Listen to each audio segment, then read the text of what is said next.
Imagine walking down a beautifully carpeted, just impeccably decorated hallway in this grand Victorian mansion. Right. A really wealthy estate. Exactly. So you reach a solid oak door at the end of the corridor.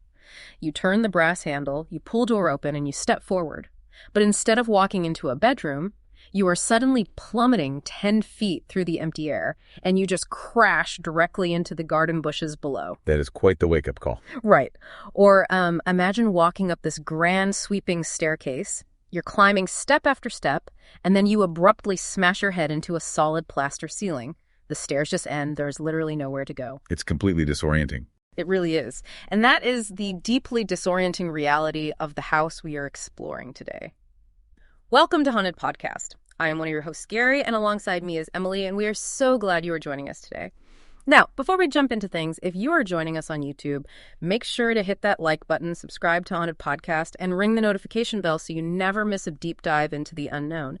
Drop a comment below right now, actually. Do you believe a house can truly be cursed? That is the big question for today. It is, because we have a fascinating mission ahead of us. We are taking all these scattered pieces of history, architecture, and folklore to really understand a woman who spent 38 years, 24 hours a day, 7 days a week, building a 160-room labyrinth. We are looking at the famous Winchester Mystery House.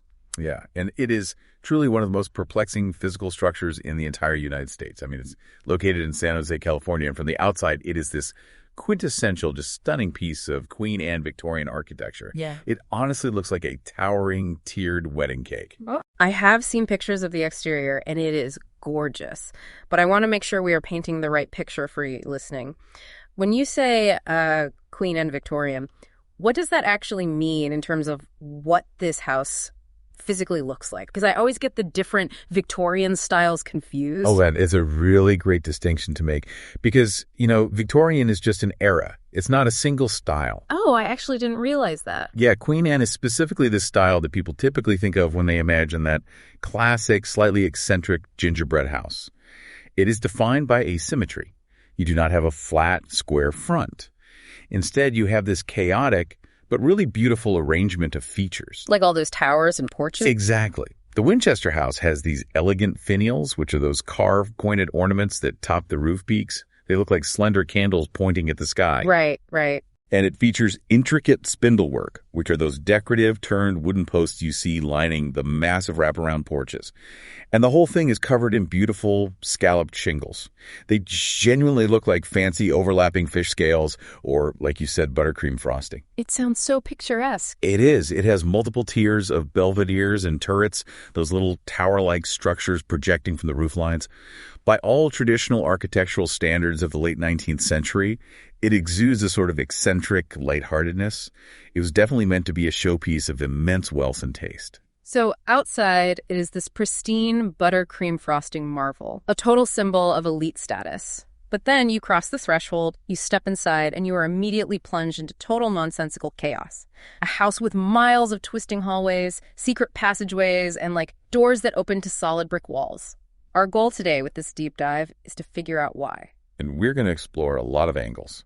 Yes, we are going to explore the terrifying folklore that claims this house is essentially a massive ghost trap. We will also uncover the scientific, medical, and practical realities behind its most bizarre features. But I want to lay my cards on the table early for you listening. Let's hear it. When I look at the layout of this place, it is incredibly easy to say the builder was completely untethered from reality. But I look at this architectural Frankenstein's monster, and I wonder if this wasn't madness at all. What if this was just the result of a brilliant, highly eccentric mind left completely unchecked by any sort of financial limitation? If nobody is telling you no, what do you do? Exactly. If you have literally unlimited funds and zero pushback from a contractor telling you that a staircase to nowhere is a bad idea, maybe you just experiment forever. That tension right there is the core of the mystery. Was the architect a victim of supernatural terror, or was she an untethered visionary? We are going to peel back decades of media smearing and theme park marketing today to find the historical woman at the center of this maze. But before we get into the heavy historical record, we do need to issue a clear caveat for this deep dive. We are going to provide a lot of practical, scientific explanations today. However, the sheer volume of inexplicable events reported at this property over the last century, well, it cannot just be brushed aside. No, it really can't. We are talking about thousands of documented reports from visitors, from staff, from professional investigators. People report shadow figures, localized freezing cold spots that completely defy the internal heating systems, phantom footsteps pacing empty floors, and disembodied voices. So while we are bringing the history and the science, we are leaving the door to the unknown wide open here. With a space this bizarre, we cannot definitively rule out the possibility that this house is genuinely host to supernatural entities. And honestly, you don't build a maze this complex without intending to trap something inside, or at least confuse something. Right. So to understand the woman behind these baffling blueprints, we have to start by walking through the labyrinth of the folklore that surrounds her. Why is the prevailing cultural narrative that she was running from ghosts? Let's start with the origin story that has been repeated for over a century. The legend begins in the late 19th century with Sarah Winchester. She was a woman born into a very privileged New England family, and she eventually married William Wirt Winchester.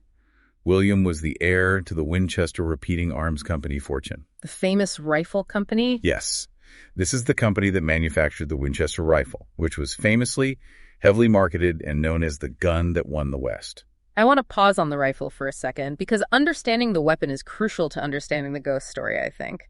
The Winchester repeating rifle wasn't just another gun. It was a massive, terrifying technological leap forward in warfare. It was revolutionary, and it was devastatingly lethal. Before repeating rifles, you had to reload after every single shot. You had to pack powder and a ball into the muzzle, which took a lot of time and left you incredibly vulnerable in a fight. Which is why lines of soldiers would just stand there taking turns firing in older wars. Precisely. But the Winchester featured a lever-action mechanism. A shooter could fire multiple rounds in rapid succession simply by pulling a metal lever down and then back up to chamber the next bullet.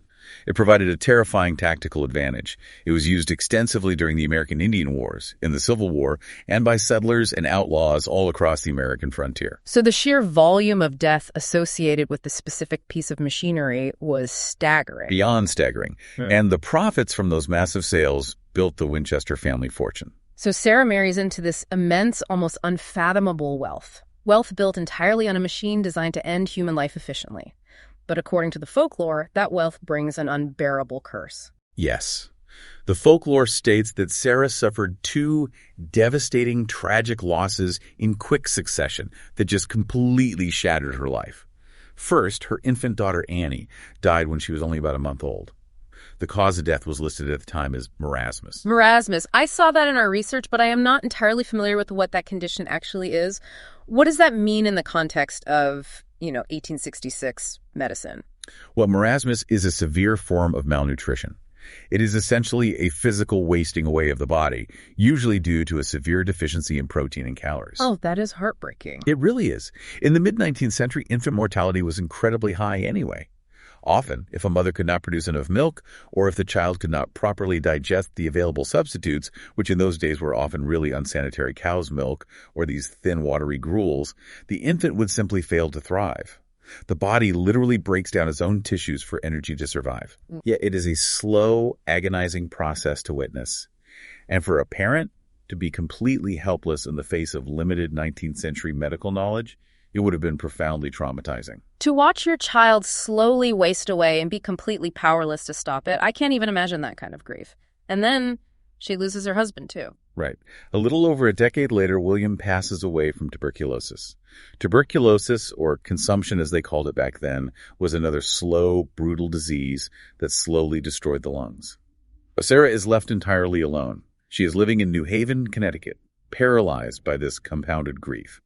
According to the legend, she seeks out a Boston medium to try and make sense of this immense, seemingly unfair tragedy. Which, to be fair to Sarah, was not an unusual thing to do at all at the time. The spiritualism movement was a massive cultural phenomenon in the late 19th century. It was deeply ingrained in the culture. You really have to remember the historical context here. The United States had just come out of the Civil War. Hundreds of thousands of young men had died violently, usually very far from home. Disease outbreaks were common everywhere. Grief was this heavy, collective blanket over the entire nation. And traditional religion wasn't offering the immediate comfort people desperately wanted. Exactly. Spiritualism offered a tangible promise. The idea that the dead are not gone, and you can speak to them right now, right here in your parlor. People were holding seances left and right, desperately trying to reach their lost children and spouses. So Sarah goes to this Boston medium, and this is where the story shifts from just being tragic to legitimately terrifying. The legend claims this medium didn't just offer her comfort, they gave her a horrifying warning. The medium allegedly told Sarah that the spirits of every single person ever killed by a Winchester rifle were coming for her out of revenge. It's a chilling thought. The indigenous peoples, the soldiers, the outlaws, the homesteaders, all the blood spilled by her family's invention was now a concentrated curse directed squarely at her. And the medium's supposed prescription for survival is what creates the physical house we see today. The medium told Sarah she had to sell her home in New Haven, move out west to start fresh, and build a house specifically for these vengeful spirits. But there was a very specific, terrifying condition attached to this instruction. What was the condition? She could never stop building. If the sound of the hammers ever stopped, the spirits would catch her and she would die. See, that is the ultimate cinematic setup. Move west and build an endless ghost trap. And honestly, when you look at the architectural anomalies inside that house today, it is incredibly easy to see why this legend became the accepted truth. I mean, the features are undeniably bizarre. We talked about the stairs to nowhere, but it gets way weirder. Oh, absolutely. There are cabinets built into the walls that look like completely normal, deep storage spaces from the outside, but when you pull open the door, there is a solid plaster wall just 1 inch behind it. It is utterly disorienting to walk through. You also have the infamous doors to nowhere. There is a door on the second floor that opens entirely to the outside air. If you are not paying attention and you step through it, you will plummet straight down into the landscaping. Like I mentioned at the start of the show. Right. And the folklore insists these features were deliberately, meticulously designed to confuse the malevolent spirits hunting her. Okay, wait. I want to trace the logic of that for a second. How exactly does a 1 inch cabinet or a stairwell to the ceiling confuse a ghost? In most lore, ghosts are incorporeal. They can float through walls. Why would a physical wooden barrier bother them? The theory, well, at least according to the tour guides and the folklore, is rooted in a very specific understanding of spiritual entities from that era. In some traditions, spirits are thought to be bound by certain physical routines, or they're easily confused by complex geometry. Really? Just shapes and paths? Yeah. The idea was that an angry spirit would chase Sarah down a hallway, try to follow her through a door, and end up falling into a bush.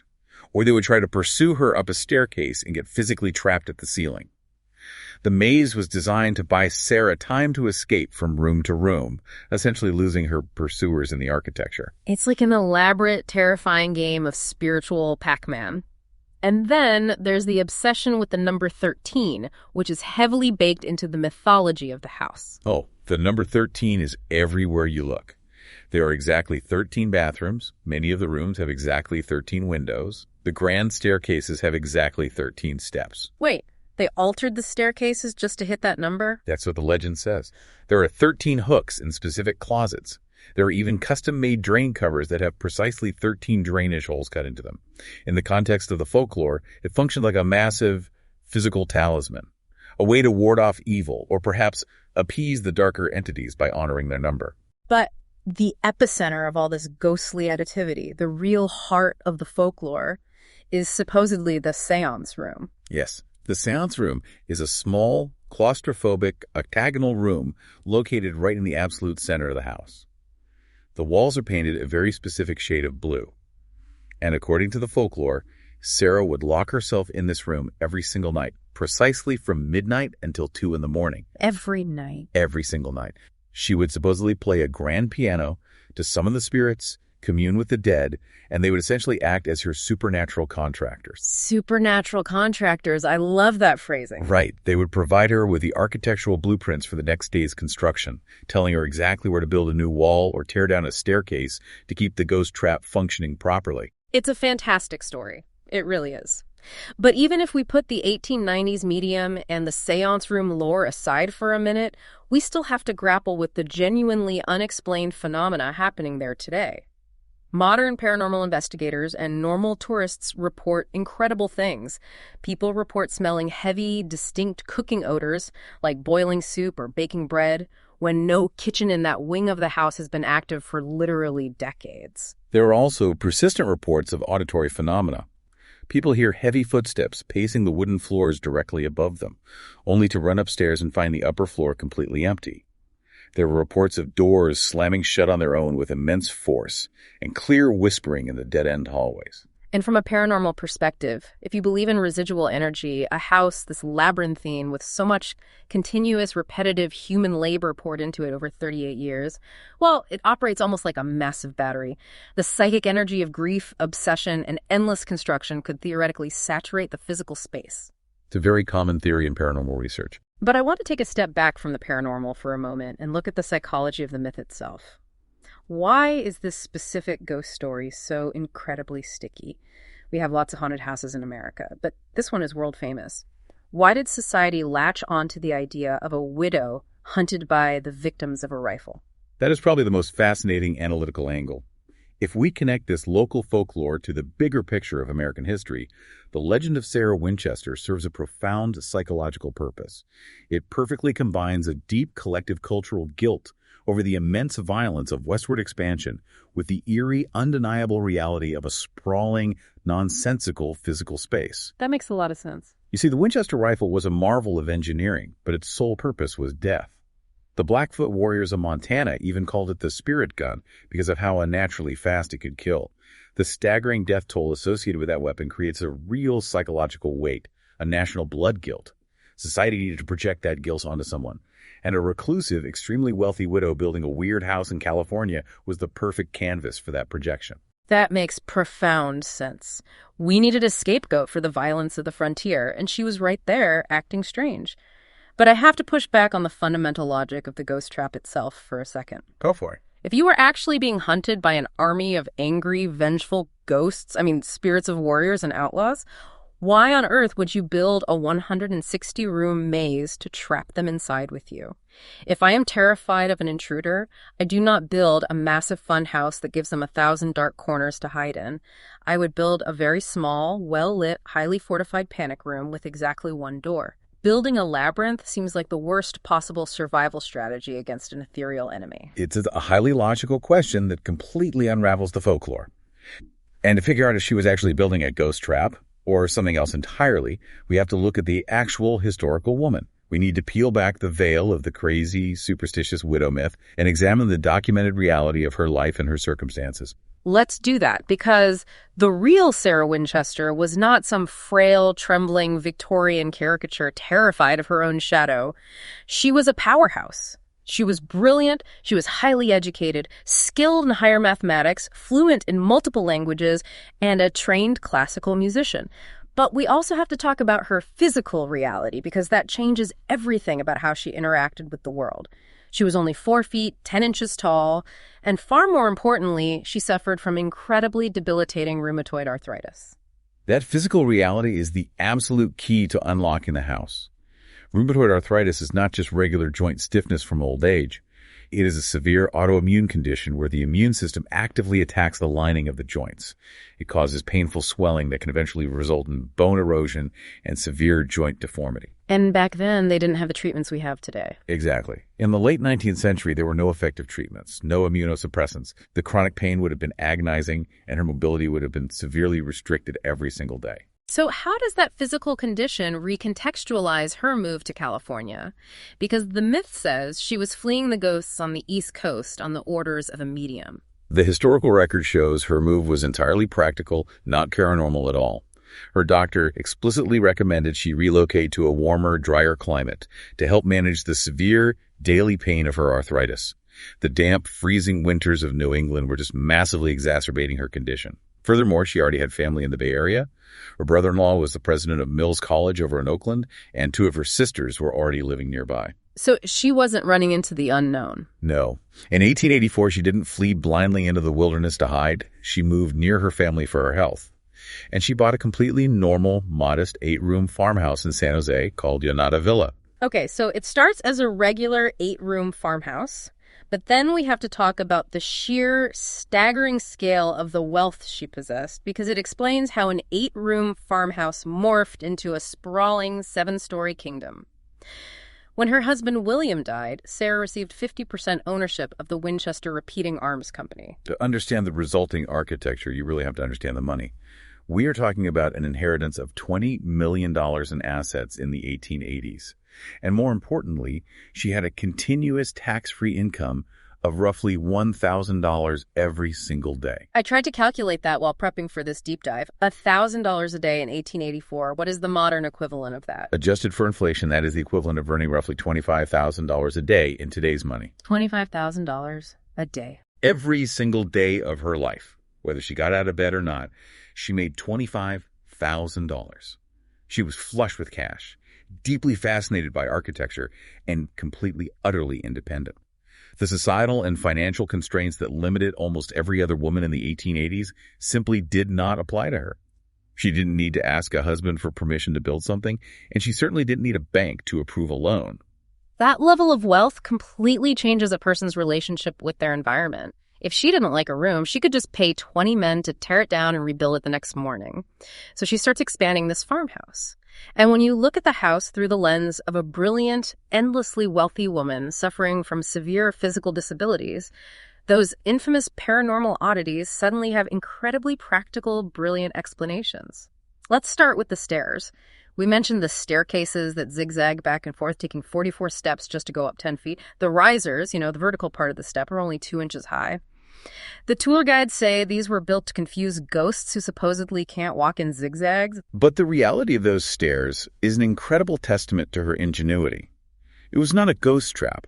It was a brilliant accessibility modification for a woman with severe, painful arthritis who literally could not lift her legs up standard-sized steps. She wanted to access the upper floors of her own home without agonizing pain, so she designed these shallow, gradual staircases. It's amazing when you think about it. It is. It was an early form of adaptive architecture. Yeah. Today, we just call that a ramp with a slight grade. In 1890, they called it a weird ghost stair. That is a massive light bulb moment for me. It wasn't madness, it was mobility. What about the interior windows? There are windows built into walls that just look into other interior rooms. The myth says they were meant to trick spirits into thinking they were looking outside. Again, it's pure practicality. Think about the era. Before electricity was widespread, a house that sprawling was incredibly dark in its core. By installing interior windows, she was utilizing a highly practical method to pull natural sunlight from the exterior rooms and refract it deep into the center of the house. It's a clever passive energy system to light the hallways without relying constantly on gas lamps. Which were a massive fire hazard, right? Right, exactly. You didn't want gas lamps burning all day in a wooden house if you could avoid it. And what about the trap doors in the floor? I read about doors in the floor that people say ghosts would fall through, plunging them into the basement. Those are actually located in her indoor plant conservatory. Okay. Sarah loved gardening. She designed a cleverly sloped floor with removable wooden panels that acted as a drainage system.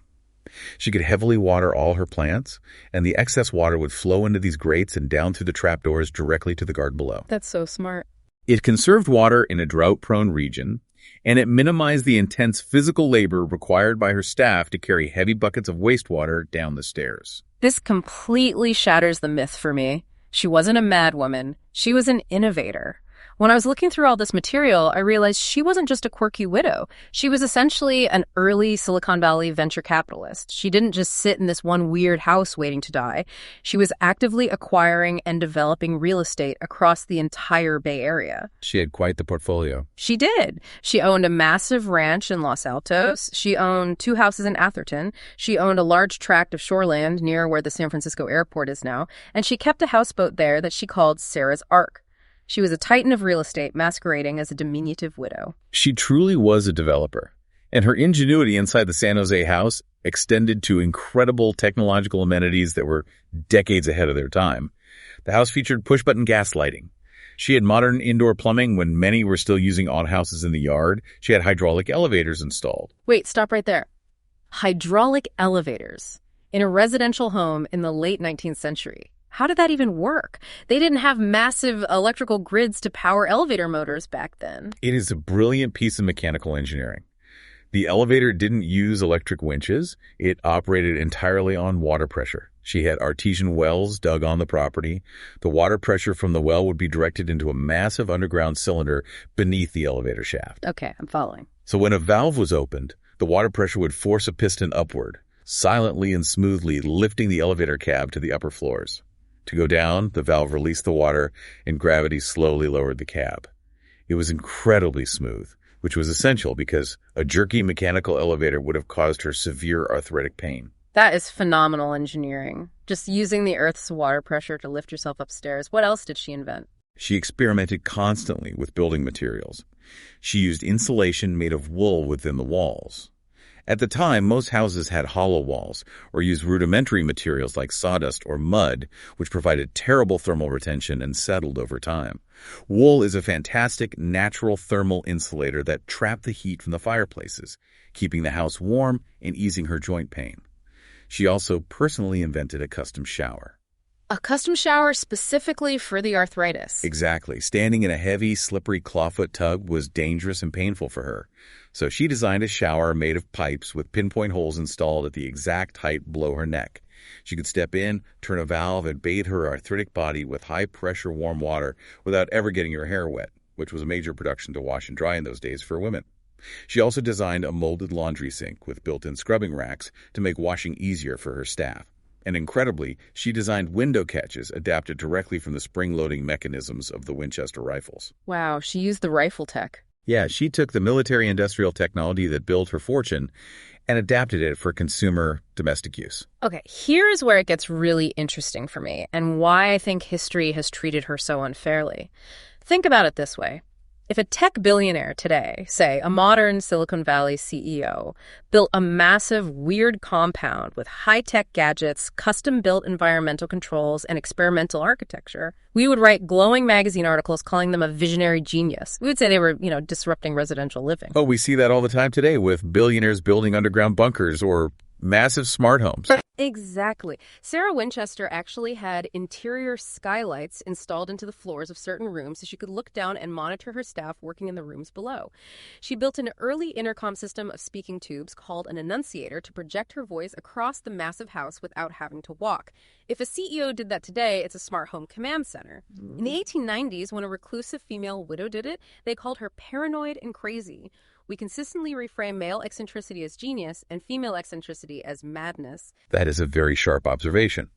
The lens of gender and societal expectation completely warped how her innovations were perceived by the public. But even if we accept that she was a practical, innovative, brilliant woman adapting to a physical disability, we still have to explain the truly nonsensical parts of the house. We explained the stairs with 2-inch risers, but we haven't explained the stairs that smashed directly into solid plaster ceiling. We haven't explained the doors on the second floor that opened to a sheer drop to the lawn. If she was so smart, why did the house become a broken, dead-end maze? To answer that, we have to look at a singular, violently destructive historical event. Right. Because the house wasn't always a broken maze. It actually used to make architectural sense. To understand the chaos, we have to talk about what locals call the Great Shake. Walk me through the morning of April 18th, 1906. The time is 5:12 a.m. The vast majority of the Santa Clara Valley and the city of San Francisco to the north are completely asleep. Suddenly, the San Andreas Fault, which runs straight through the region, slips. A massive 7.8 magnitude earthquake strikes. A 7.8 is catastrophic. I read that it was roughly 16 times more powerful than the devastating 1868 earthquake that had hit the area previously. It was incredibly violent. The earth literally rolled like ocean waves. It was a sustained, aggressive shaking that lasted for nearly a full minute. And a minute of intense shaking feels like an absolute eternity when buildings are collapsing around you. The sound alone, the roaring of the earth, the snapping of massive timber, the shattering of thousands of glass panes, it would have been deafening. And at this exact moment in time, the Winchester house was not the 3 to 4 story structure we see on tours today. It was a towering, top-heavy 7-story mansion. That height is crucial.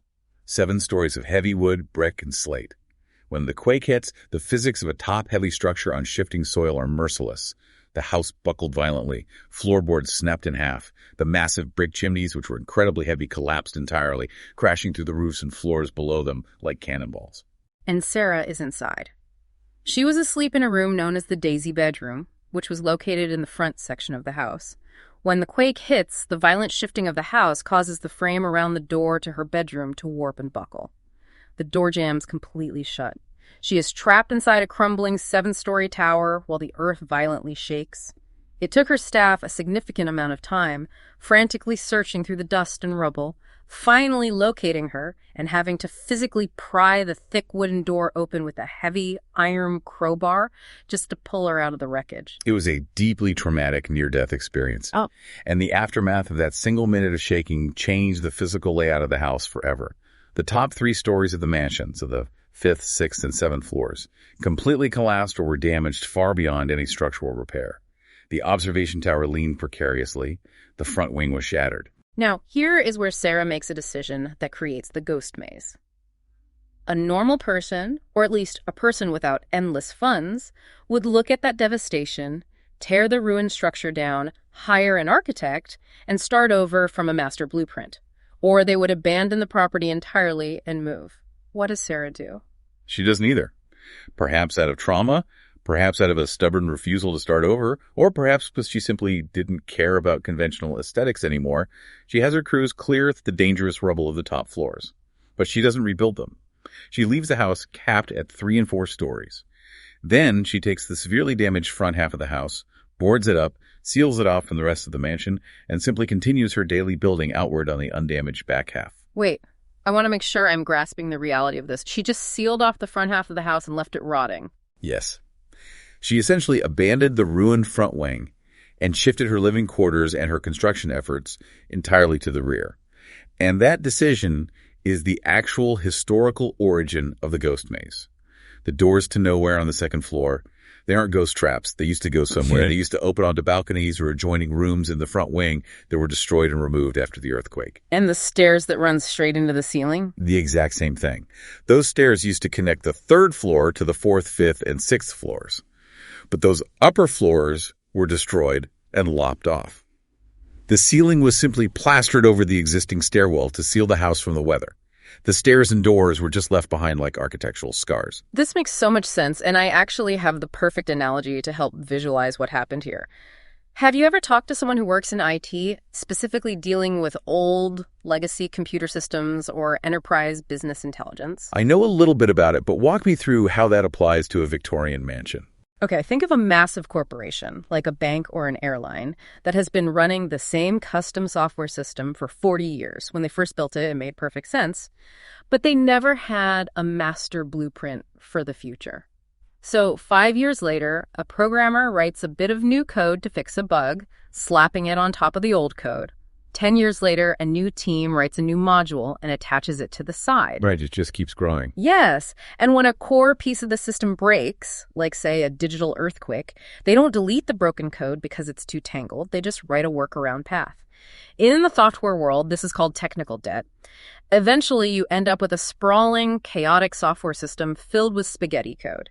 You have user interfaces that lead to dead error pages, which are essentially doors to nowhere.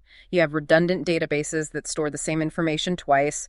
You have menus that you click on that just do nothing, which are the stairs to the ceiling. That is a phenomenal comparison. The Winchester House is a massive legacy computer system, but in physical wood and plaster form.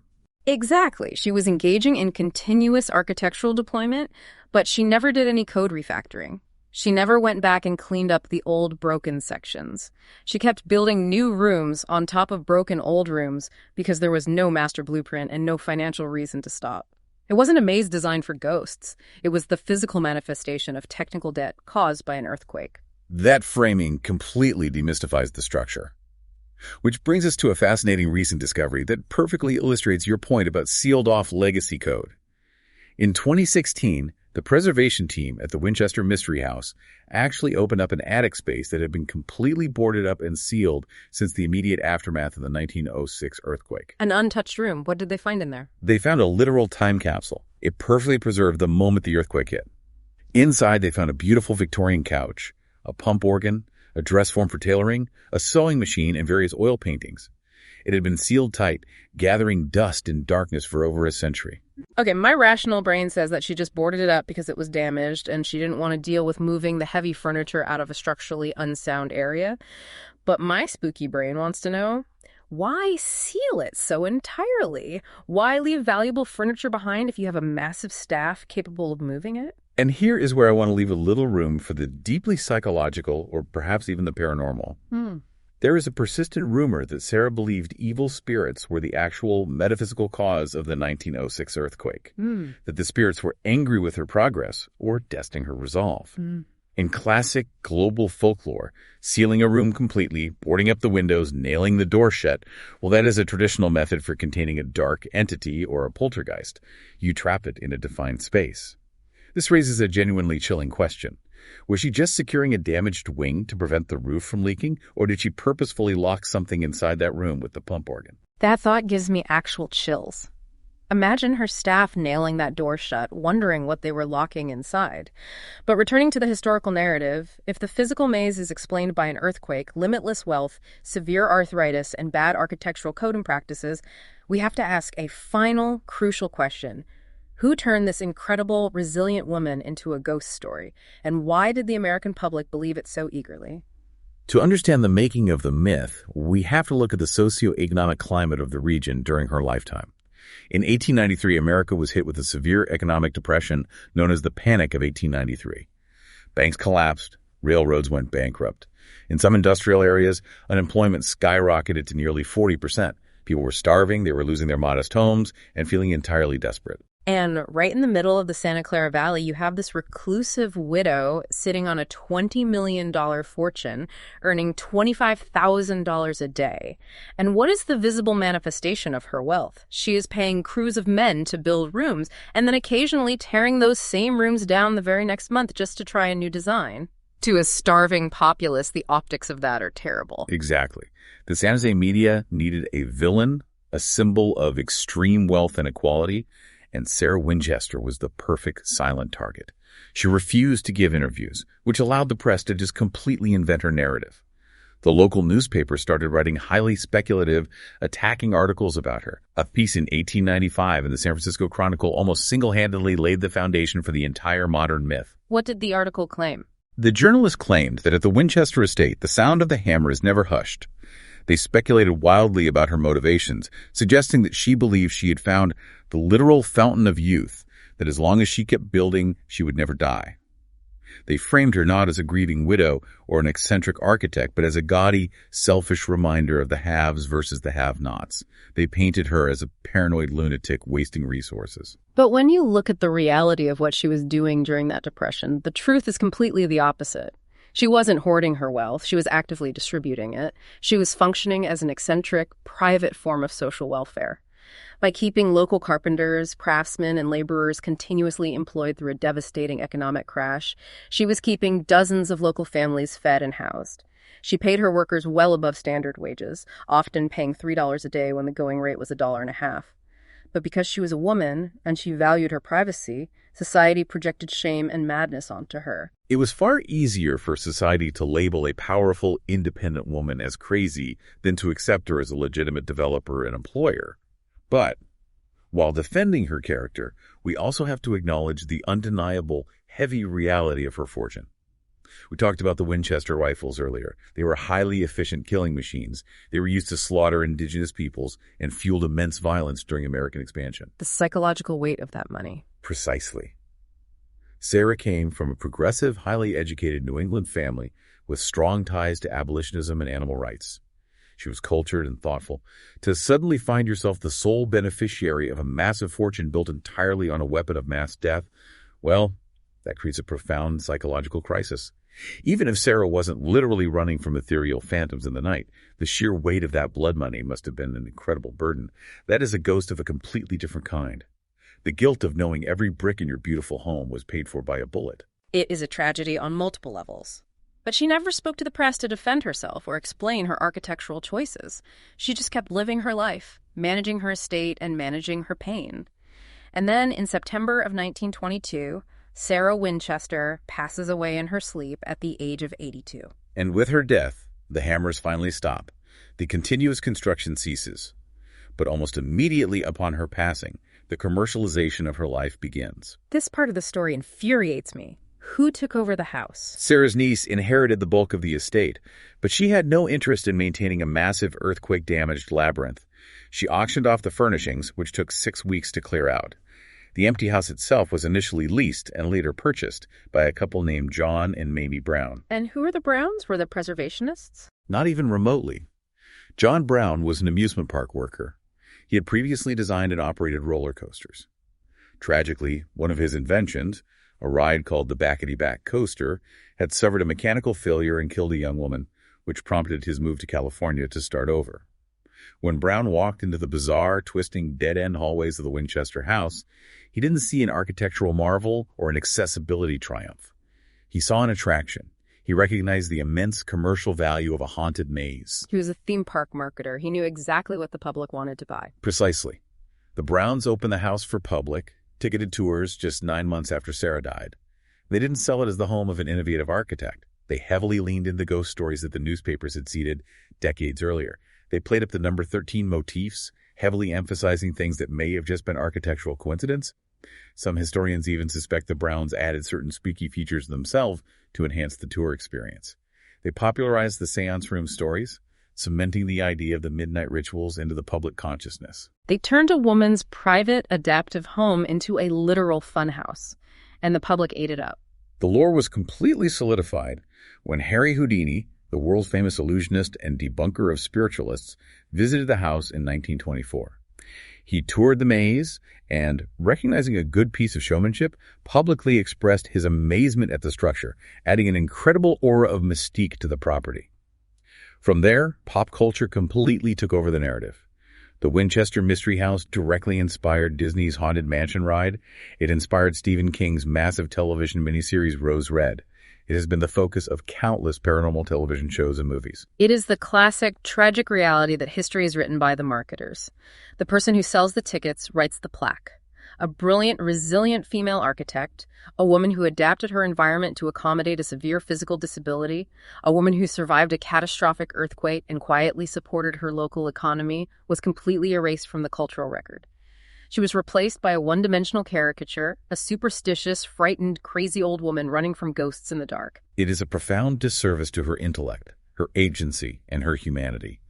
The Winchester Mystery House is not just a ghost trap. It is a physical monument to complex, enduring grief. It is a massive structural casualty of one of America's worst natural disasters. It is a marvel of early technological innovation and accessibility design. And undeniably, it is a location permanently stained by the spiritual and psychological residue of the weapon that funded every single nail driven into its wood. We have covered so much ground today, dissecting the folklore, the architecture, the technology, and the tragedy. So what does this all mean for you listening right now? We want to know your take on this incredible story. Was Sarah Winchester a misunderstood architectural genius, acting as an early Silicon Valley venture capitalist, simply building what she wanted because she could? Or was she, on some level, truly driven to the brink by the spirits of the fallen, building a trap to save her own soul? It is a story that forces us to question our own biases. How quickly are we willing to accept a spooky ghost story over the complex, messy, brilliant reality of a woman's life? Absolutely. We always prefer the simple, starry story. But I want to leave you with a final original thought today. Something to mull over that shifts the entire perspective of this house, turning the myth completely on its head. We have spent over a century assuming that if Sarah Winchester was building a sprawling, confusing, inescapable maze, she was building it to keep the angry ghosts out. She was trying to hide from the spirits of those killed by the rifle. But consider the reality of her life. She lost her beloved husband to a slow, wasting disease. She lost her only infant child. She was completely alone, trapped in an ailing, painful body, with endless wealth and endless time. What if the maze wasn't built to keep scary ghosts away? What if she built a labyrinth so massive, so intricate, and so complex that the beautiful memories of the family she loved would get lost inside with her and never be able to leave?